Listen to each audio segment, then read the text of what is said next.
Welcome back to After Action. I'm your host, Damaris Garcia. So who's ready for Paris 2024? That's right. Paris will be hosting the Summer Olympics this year. And that means that DSS will be on the ground to help secure the games. So what does that mean exactly? Here to talk about how DSS leads the U.S. security mission for international sporting events is Special Agent Tim Ayers. Tim is the Deputy Director of our Major Events Coordination Division. Tim, welcome. Thank you. So tell me a little bit about yourself, Tim. Thanks, Damaris. Yeah, I joined DS in 2006. Prior to that, I was in the Marine Corps. I started out in Los Angeles.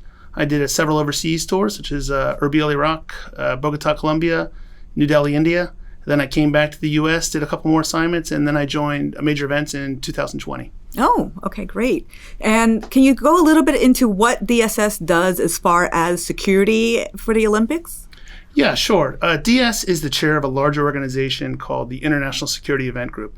It's an interagency group made up of about 20 different U.S. government agencies and departments, all with the security atmosphere. What we do is we chair a monthly meeting, and then what we do is we build towards three different types of events.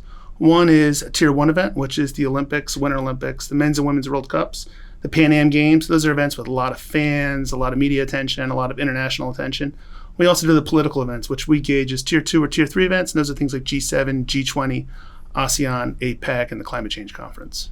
And how long have we been doing this? So DS has been doing overseas major events since the 1990s. However, we took this lead in the international security event after a governmental report that saw a lot of inefficiencies with how they were done. So in 2008, 2009, we started the International Security Event Group, which brought everyone under one umbrella, one roof, which is now led by DS. And so there's one voice talking about the host country government and one voice talking back to the U.S. government.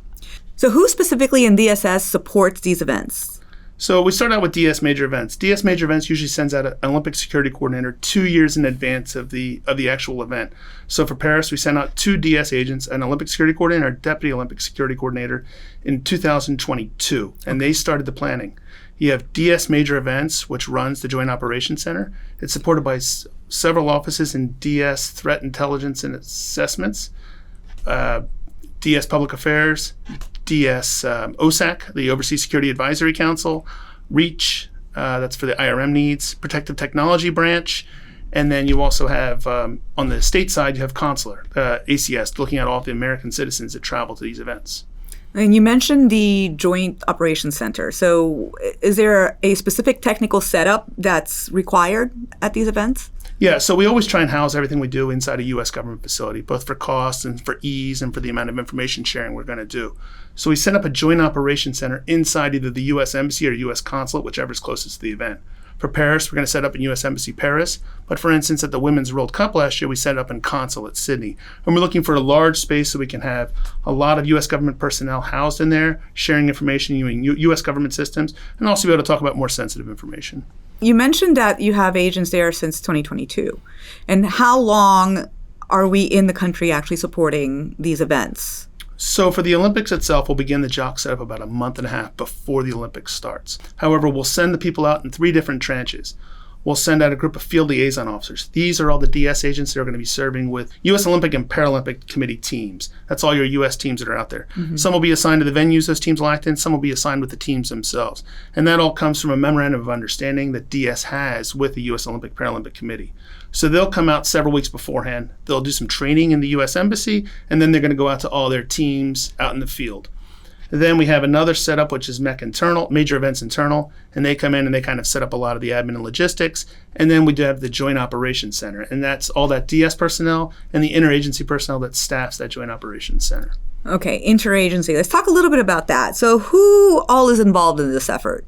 The International Security Event has an executive group, and that's made up of DS, Major Events, DS, TIA, that Threat Intelligence and Assessments, and then it's also made up of FBI, made up of NCTC, that's another one of our counterparts, the National Counterterrorism Center, and then State CT. That's the executive committee, and they're always standard members. However, within the general body, it gets a little bit larger.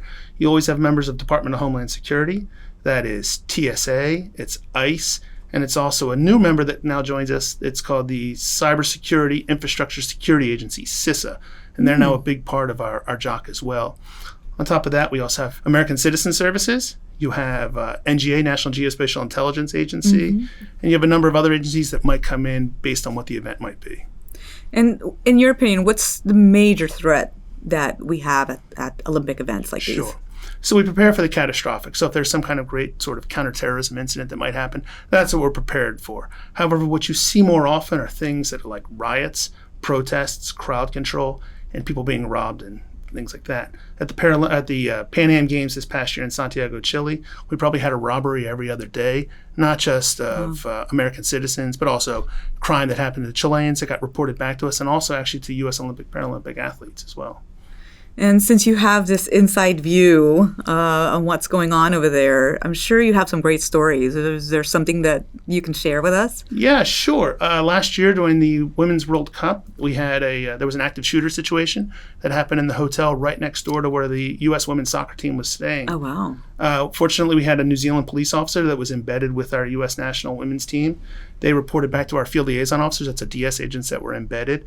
They quickly were able to get a hold of the situation. New Zealand police took care of the actual active shooter situation, but our field liaison officers quickly took the team, got them into a safe area in their hotel, reported back to the Joint Operations Center. We reported back to the U.S. that everything was safe and secure. The field liaison officers kind of overwatched it until things were given the all clear, and then they were able to go about their business again. So you mentioned local agencies and authorities. What's the relationship with the host nations in these events? Sure. So earlier I mentioned that we send out 2 DS agents 2 years in advance of the event. And one of the things we want from those agents is to build relations with host country. So you already have all your organic relationships that the embassy already has. But these relationships are specifically for Olympic security or World Cup security. And what we're doing is, though DS agents go out there and we do provide security liaison to those athletes or the other functionaries that may be going out there, we're relying on host country to actually be that law enforcement presence. They're the ones that are walking around with guns. They're the ones that are doing the magnetometers. They're the ones that have the dogs. They're doing a lot of that work. So we rely on them to develop those security plans, and we're kind of an augment to those security plans. I see. So what we do is we build a relationship with them, but to build that relationship, it's a two-way street. We try and work with them on capacity building. Anything the U.S. has done for previous events, we kind of try and share that information with host country, and we kind of meet at the middle to have a best practices. Last year, we brought back Australian, New Zealand, and French authorities to the Super Bowl in Arizona to kind of show them how an event is done in the United States. We brought them back to New Year's Eve celebration in New York, again, show the events. And every year, we try and bring them back to the UN General Assembly. The Super Bowl and New Year's Eve are great, but the UN General Assembly is something that DS really has to lead in. So we can really show them what DS does, and it's kind of an idea of what they see there, and then we can bring it and kind of transfer over to how they do things in their countries. We also deal with them on emergency response. We'll do, whether it's training or whether it's tabletop exercises to kind of show how the U.S. would react to things. And then we get a better idea of how they're going to react to things. And then we kind of just have an after action to kind of meet in the middle. Again, host countries running the event, they're going to do it their way, but we're there kind of to augment it and then offer any advice if it's required. And then the last thing we do is information intelligence sharing. So the whole reason we have that Joint Operations Center out in the place, and we invite host country to sit in that Joint Operations Center, is so we can kind of exchange any information the U.S. government has. That's either through intelligence information, through having all those DS agents out in the field, or even through OSAC, all those security managers passing information back through OSAC. We then share that with host country, as well as giving it a report back to the United States. We share it with host country so they have more eyes and ears out there. And that relationship is usually very strong, and it's very well received by host country, and it just goes towards making a very safe and secure event. Okay. I'd like to hear a little bit more about the DS presence in terms of boots on the ground. What kind of roles do they have with the teams and the players? Sure. So earlier I mentioned we have that memorandum of understanding with the U.S. Olympic Paralympic Committee. And what that does is it provides U.S. Olympic Paralympic Committee that safety and security. And what we do is we put DS agents out in the field. We call them field liaison officers. And whether it's with the Olympics or whether it's with the World Cups or whether it's with the Pan Am Games, we have that DS agents either embedded with the teams. So you might think some of the high-profile teams. NBA is going to be out in the Olympics. We'll have agents embedded within the team. U.S. men's and women's soccer teams, they'll have agents embedded with the teams. They travel around a lot. They're going to go to stadiums all over France. They're going to go to Lille. They're going to go to Bordeaux. They're going to go to Nice. They're traveling constantly. So it's a lot easier. It's a lot economical for us to have those agents with the team. It's a lot more safer for the team. They'll travel with the team every single day. They'll be there with them all the time. We also have agents that are embedded at the venues. So what they'll do is they're not going to live in the venues, of course, but they're going to go out there. They're going to be in those venues. They're going to have security credentials that allows them to go in and out of those venues at will as a security official. and they'll be providing security for all those teams that come through. So let's just say the swimming arena. It's not just going to be U.S. and women's, the speed swimmers. It's also going to be for synchronized and other events like that. Everything that's going to be at that venue, those agents will be there and they'll be reporting it back. They'll also be reporting back. We're going to have DS agents that are going to have security credentials for the U.S. Olympic, or not the U.S. Olympic, the Olympic Village itself, where all the athletes stay. The agents won't be living in the village, but they're going to have security access to be in that village every day. And it's so we can have that redundancy. We know when the athletes leave the village in the morning. We know when the athletes come back to the village at night. And it gives us that safe and security. It gives us that accountability of where everyone is. I can just imagine the logistics behind all of this, the agents traveling all around to the different venues, the different locations in the country. Can you speak a little bit to that? Yeah, definitely. So the real power behind major events is the admin logistics support team, which is 3 people, Candace, Nicole, and Angela. They're very well known to a lot of the DS agents that have supported us. What we have to do is we have to get all these DS agents from the U.S., whether it's field offices, it's headquarters, sometimes even overseas, RSOs. We have to get them into host country. That requires a lot of flights. It requires visas. The visa process alone takes a lot of time. It takes a lot of flights. It takes a lot of hoteling. So for instance, for the Olympics, we're going to put people at hotels, and they're pretty much going to stay in those hotels, except for those people I mentioned earlier that move around with the teams. However, for something like the World Cup, we have to look at it, and there's a massive, complicated logistical plan, because you have whether the team wins, they might go to this city. Whether the team loses, they go to a different city. Whether they come second in their group, they might go to a third city. So what you do is you have to make a lot of decisions on getting these reservations a lot of time in advance. So for instance, for Paris, we had to make all of our hotel reservations over 2 years in advance because IOC as well as the Paris Organizing Committee have reserved almost every hotel room in the city 2 years in advance. So we have to try and get out there. The Winter Olympics 2026 might sound like it's a far way off. However, it's not. We've already been working with our contractors to get hotel confirmations over 2 years in advance. We've already had to make trips out to Italy to make those plans. So it is a logistical move. And then if teams just get knocked out early, we have to move all those agents back to the United States quickly. Oh, okay. And then I keep talking about the Olympics. There's also the Paralympics afterwards. Yes. So you have the Olympics that'll go until about mid-August, and there's a 2-week break, and then we have the Paralympics. It's usually an entirely different group of DS agents that goes out for that second part. However, some agents will stay on when we make that decision whether to keep them out there if it makes sense, or bring them back to the United States and then send them back out a second time to do their Paralympic job. Oftentimes they'll be doing a separate job, a different job. However, the Joint Operations Center will stay open that entire time, and it will be supported by DS as well. When you talk about major events, this is probably the major event daddy of all of them. It is, yeah. So how many agents are we talking that could be on the ground at any one time? Yeah, sure. So the Joint Operations Center will be about 75 to 100 people. The Joint Operations Center runs 24 hours a day.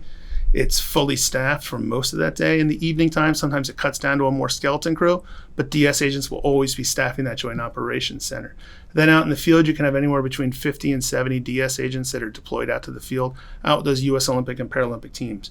And we're not just talking about the Paris region, we're talking about all over France. And then one lucky agent gets to be assigned to surfing, which this year is in Tahiti. Okay, that's a nice gig. It is. It is. So we talked a little bit about the field. Let's talk a little bit more about the Joint Operations Center. Can we expect to see any big names or familiar faces stop by? Yeah, definitely. So the Joint Operations Center will be with inside U.S. Embassy Paris, we mentioned before. It'll be run by DS Major Events, but also by our 2 Olympic security coordinators who have been there 2 years before, Paul Venby, John Bush. What we do is we'll have a lot of outreach. So we'll invite the French to come by to that Joint Operations Center. We'll invite friendly countries' authorities to come by and see that Joint Operations Center. We'll also invite a lot of the OSAC security managers, whether that's Coca-Cola, the airlines, it might be NBC. And within NBC, we'll put out the invite if they want to have a tour. So maybe we'll see some big personalities, but you'll have to wait and see from DS social media to see who those personalities are. Okay, I got to stay tuned. Yeah. So about this Joint Operations Center, who builds it? Sure. So as I said before, we get those technical experts out there earlier. Those are your engineers, your technical specialists, your IRN people. They get out there and they start to develop and build this JOC. They also, they don't just show up and start building it like us. They've been going out there for 2 years, working with IRM at Post, working with the ESO office at Post to make sure that we have all the technical needs that we need. And they get out there about a month and a half and they lay all that wire, all that work to set up the eyes and ears that we need, not only in the JOC, but also to set up the eyes and ears that we need for all those agents that are going to be out in the field so they can do their job and report all the information we need back to set up information to send it back here to the States and then share it with the French as well. So specific to the Paris 2024 Summer Olympic event, is there anything different or unusual about these set of games? Sure. So first of all, it's in Paris, which is special all by itself. This is going to be the first ever Olympics. It's going to have an event out. The opening ceremony is going to be outside. Usually it's held within a stadium, say a massive football arena or a soccer arena or something like that. This is going to be down the River Seine. It's going to be over 300 boats going down the Seine with athletes from all the participating countries to end up at the Trocadero. So that by itself is just going to be a spectacle by itself. Also, if you look back, 2020 Olympics got pushed to 2021 in Tokyo. That was kind of a COVID Olympics. There was no fans. The athletes all were there. The athletes all participated. Media was there, but there were no fans that went to that arena. So it was empty stadiums and just the energy wasn't there. 2022, Beijing Winter Olympics, also no fans. It was a COVID Olympics. The entire Olympics happened in a bubble. So this is going to be the first time since 2018 in Korea that the Olympics are outdoors, full fan participation, full media participation. It's going to be, they call it the Games Wide Open. Everybody's invited, and it's in the heart of Europe. So it's going to be a very big deal. That's right. That sounds like a lot of fun and something to really look forward to. A lot of fun, but I think it probably keeps a lot of French security authorities and a lot of our authorities awake at night. Yeah, no kidding. Mm-hmm. So what events are you looking forward to? Sure. So I'm a big fan of tennis, so I'm looking forward to seeing the tennis events. I'm really looking forward to seeing women's soccer. My daughter's a soccer player, and the U.S. women's national team had an early exit from the Women's World Cup. So this is kind of their bounce back year. So we have a new coach. We're hoping the team goes far, and we're hoping the team gets the gold medal, and it'll be exciting to watch. Very cool. I'm watching too. Thank you, Tim. It's been a pleasure to have you on the show. Thanks for having me. I really enjoyed it, and I look forward to seeing you in 2026 in Milan.